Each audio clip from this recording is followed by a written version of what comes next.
और देखिए psycho killer क्या पैटर्न रहता है, क्या उसके दिमाग में चलता है, कैसे पुलिस उस तक पहुंचेगी। इस पर टाइम्स नाउ नवभारत लगातार एक बड़ी कवरेज कर रहा है। हमारे साथ देश के टॉप डिटेक्टिव, यूपी पुलिस के पूर्व डीजीपी, जाने माने साइकोलॉजिस्ट मौजूद है। इन सब से हम चर्चा करेंगे, बात करेंगे कि आखिर साइको किलर होता क्या है, बरेली के साइको किलर का माइंडसेट क्या है, जानेंगे कैसे 6 महीने से अब तक पुलिस को एक चकमा देने में कामयाब होता जा रहा है।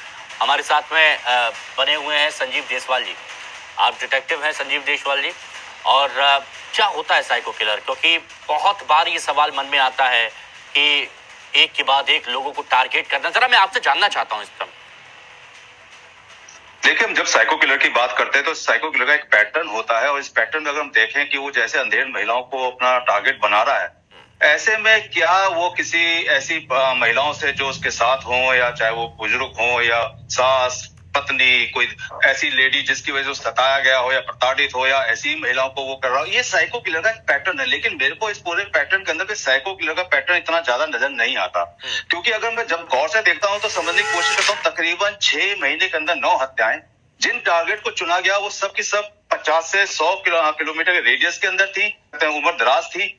ऐसे में हत्या करने का जो तरीका था, एक ऐसे हथियार को चुनना जिससे कि उसे बॉडी के अंदर छुपाया जा सकता हो, जो वहां के आसपास के जो काम करने वाले मजदूर होते हैं, किसान होते हैं, वो उसको छुपा सकते हैं, चाहे वो हथियार आपका हथौड़ी हो या कहते हैं खुरपी हो, कुल्हाड़ी हो, किसी तरीके का छोटा हथियार सर पे किसी के अटैक किया जाए, अनकॉन्शियस कर दिया जाए, उसके बाद उसकी गर्दन घोट दी जाए। ये जो पैटर्न नजर आता है, ये मुझे किसी साइको किलर से ज्यादा किसी बेरहम हत्यारे का नजर आता है, क्योंकि जब हत्या कर दी जाती है, हत्या करने के बाद साइको किलर हत्या करता है, अपना रिवेंज पूरा करता है, अपनी कोई उसकी जो कुंठा है उनको पूरा करता है और आगे निकल जाता है। और हमेशा उसका पैटर्न अचानक रेंडमली चुनने का होता है। कोई उसका पैटर्न ऐसा नहीं होता कि वो कोई प्लानिंग करके अपने कहते हैं टारगेट को चुनेगा।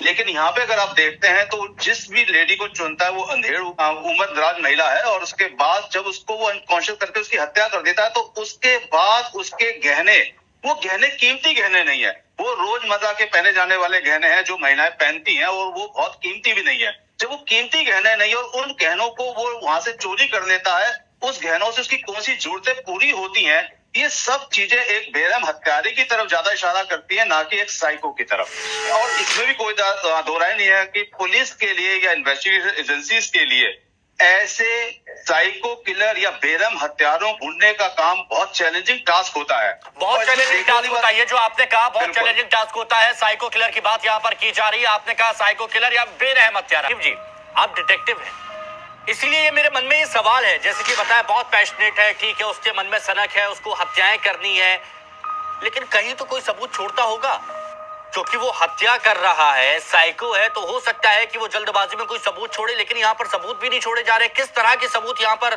ढूंढे जा सकते हैं, इकट्ठे किए जा सकते हैं? देखिए, आपका काफी इंपॉर्टेंट सवाल है। सबसे बड़ी बात यह है कि जब ये हत्यारे की जब हम बात करते हैं, इसमें कोई बात नहीं कि चैलेंजिंग का काम तो है, और चैलेंज तो होते ही है पुलिस के सामने हमेशा ही, और इसमें भी चैलेंज है और हम ढूंढ लेंगे। लेकिन समझने वाली बात यह कि हत्यारा कहाँ पर है? गाँव में है, जहाँ पे कोई सीसीटीवी कैमरास नहीं होते हैं, जहाँ पे कोई वो मोबाइल्स नहीं होते हैं, टावर्स बहुत दूर दूर होते हैं, मोबाइल ज्यादा ये यूज नहीं कर रहा है, यहाँ पे कोई लोकेशन नहीं आ रही है किसी तरीके का, आप कहते डंप नहीं उठा पाएंगे किसी तरीके से, आप ये नहीं समझ पाएंगे कि सीसीटीवी के थ्रू यहाँ कौन आया था, कौन गया था। ऐसे चैलेंज में आप करेंगे तो क्या करेंगे?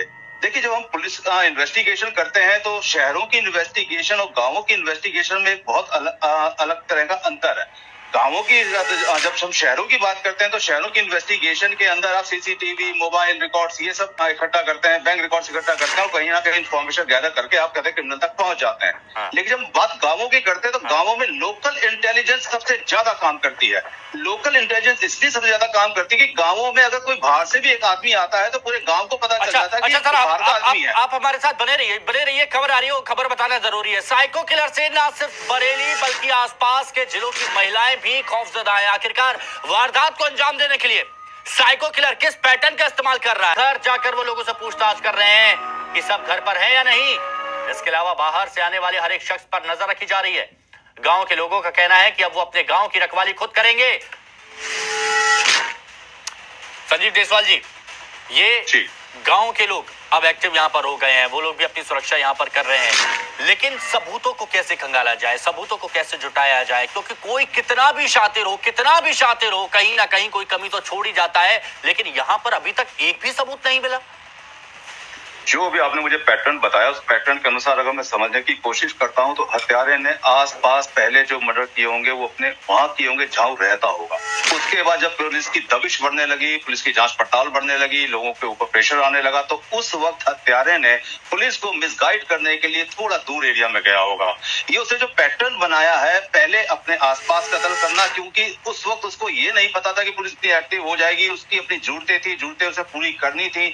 और जब हम जरूरतों की बात करते हैं तो मैं आपको सच बताऊं, गांवों के अंदर क्या होता है, बहुत से लोगों के पास बहुत ज्यादा लैंड होती है और वहां पे काम करने के लिए वो बाहर से मजदूर बुलाते हैं, आसपास के शहरों से या आसपास के गांवों से दूर से। तो वो जो मजदूर आते हैं, उन मजदूरों को कई बार इतना पैसा नहीं मिलता कि उनकी अपनी जरूरतें पूरी हो पाए। हो सकता है ये कोई ऐसा मजदूर हो जो कहीं आसपास का उसने अपनी जरूरतें पूरी करने के लिए ये मर्डर्स किए हो, उसके बाद इसका कहते कॉन्फिडेंस डेवलप होने लगा हो, और जब पुलिस की कहते इंक्वायरी बढ़ी तो इसने इसी पैटर्न को अपनाते हुए थोड़ा दूर चला गया हो। ऐसे में क्या कोई मजदूर हो सकता है? ये श्योर हूं मैं कि ये कोई ना कोई गरीब व्यक्ति होगा, क्योंकि ये कत्ल करने के बाद उनके गहने भी लूट रहा है। अच्छा, और उसके बाद लेकिन एक बड़ी खबर आ रही है, वो जल्दी से बता देते हैं।